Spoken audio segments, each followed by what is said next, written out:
So last week we saw Robert Redford crawl up the butt of the weather underground, bona fide terrorist who killed innocent people. Now it's Jada Pinkett who's gone pinko, shilling her new flick on Angela Davis, the commie who tried to help a murderer flee from jail. Her boyfriend, George Jackson, had committed 5 armed robberies before killing a guard. He also wanted to poison the water system of Chicago. Great guy. In 1970, his brother Jonathan entered a courthouse armed with a shotgun that Davis had bought. That gun blew a judge's head off. So whatever became of Davis? Surprise, she was rewarded a faculty job and a salary far beyond a prison guard's widow. How funny is it that left-wing academics mock law-abiding folks with guns, yet somehow always embrace armed radicals who want to destroy America? I guess one's cool and the other isn't, which is why Jada is now hawking her flick called Free Angela and All Political Prisoners. How objective was she when covering her subject? Here's Jada's describing Davis, quote, "She never apologized for her politics or her associations, and she always looked fabulous doing it. So look fab and have the right politics and Hollywood bends over. What dirtbags." Thankfully, though, Jada strongly condemns bullying.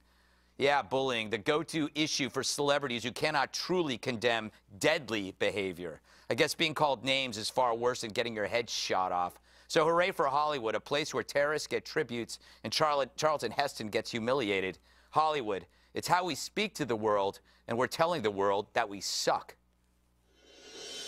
Bob, I know you like Angela Davis, but I want to pose this question to you. Imagine if a Republican had a hardcore contingent of violent right-wing radicals. Would Hollywood ever celebrate that?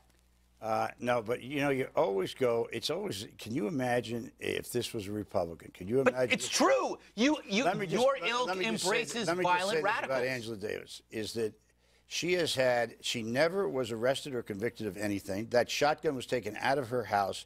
Which she purchased for the escape. She did not purchase it. Yes, she did. She purchased it. She's a communist, which is why everybody hates her. But she is a very. I hate her because she's a criminal. And she held a judge is dead. She never was convicted of any crime. Yeah, and why was she acquitted? I think one of the jurors ended up becoming a lover of her supporters. No, she never went to trial. Yes, she was acquitted. I read the trial. I read it. Well, she bought the arms that were used and killed those people. Let me ask you this: if in this country, if we are found not guilty, then is there some reason why we can't pursue life normally like anybody else? That's a good question. I think that it's disgusting that academics embrace these people. These are horrible people, whether it's Bodine, whether it's Bill Ayers. I mean, Bodine, who shouldn't be in Colombia, she should be, well, in the country of Colombia in a jail. She spent, what, 22 years in prison for an armed car robbery that killed 2 cops, and then Columbia University welcomes her with open arms. These are, all of these people, including Davis, they're the old heroes of the new left. Well, and your point about bullying is a good one, because take whether she's a criminal or not off the table. She was a clear communist, for sure. And I just wonder what Jay-Z and Jada Pinkett and Will Smith think about communism, because communism is bullying. It's taking people's civil liberties away from them. It's stripping them of their rights. And it's the exact same thing that our founding fathers tried to prevent from happening, and all of them. Kathy Boudin, Angela Davis, all of them. Communists, and they're glorified in academia. Can I play a shot of Jada talking about this on Good Morning America, about the historical significance of Angela Davis? It is a powerful piece of American history. Like, people think they know the story of Angela Davis and even think that we know all the different aspects of that particular era, but we don't. And I felt like Angela Davis represented such a dynamic, charismatic figure of this time, and she really was in the middle of kind of the building blocks of the America that we see today.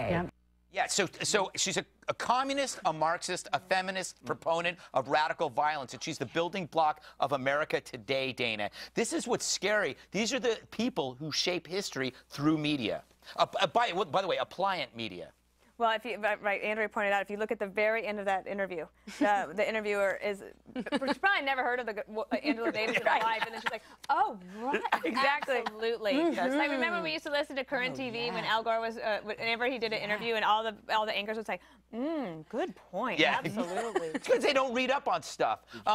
Good. Did you get a chance to talk yet? No. I have one more thing I'd like to say. You go ahead. Well, I can wait. No, I want to get Eric in this. Can I just point something out? Bill Ayers, University of Chicago, Bernie Dorn, Northwestern Law, Bodine, Columbia, Hollywood embracing anyone who's a communist, a Marxist, or a leftist, Sean Penn, Jada Pinkett. What is it with Hollywood and academia, I don't know, covering up for or just forgetting the past of some of these radical leftists who've killed people? But you know what's great? They hate law-abiding citizens with guns, but they love radicals with guns who actually kill people. Greg, you all were not.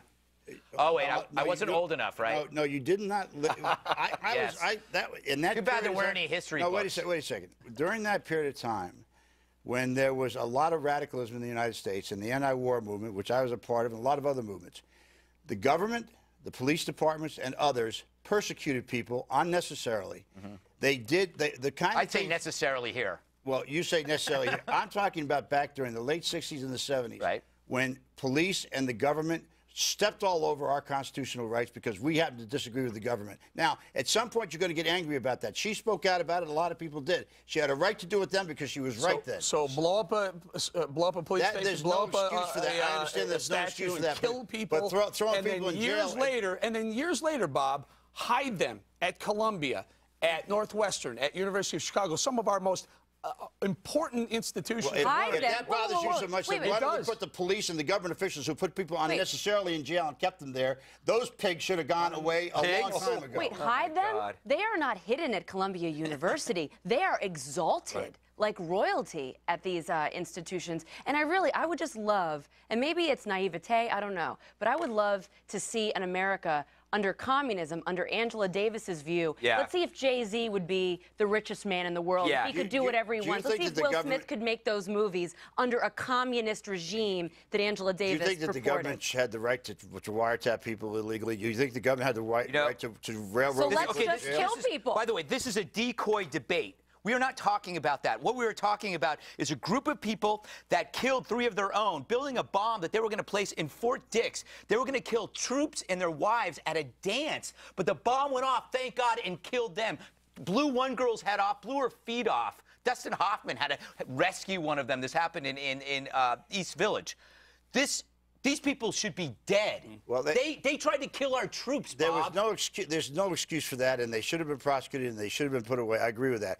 But I don't think that you could just dismiss those times when the government and the police departments broke the law in order to stop the set. You shouldn't have a right to protest and disagree. Peaceful protest, though, not blow people up. Did you ever speak out against the people that railroaded us into jail? But Bob, don't you think that they are using you?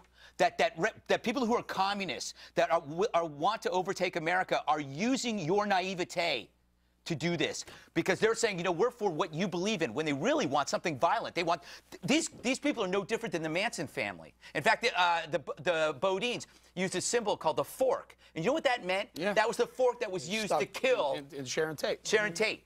These are sick people. I have a friend of mine who was railroaded by the FBI and went to jail for 12 years on phony charges because they wanted him off the street. So protest, Bob. So protest. We did. So those FBI guys should have been put in jail. Okay, you don't blow people up if you don't get your way. And you shouldn't railroad people, right? I just want to make one last point. So neither you nor Jada Pinkett were old enough to live through, as Bob pointed out. But you read the history and came out with a very different view than Jada did. At our universities, you actually don't get the point of view that you just put forward, which would then allow students to think it through and come to their own conclusions. That's a great point. Thank you. Our kids are learning from these radicals, and they're going to have their version of history, which will be very different from Greg's and Bob's. And that's why everybody should watch The Five every day and Red Eye so they can hear from Greg. Yes, and don't go see Jada's movie.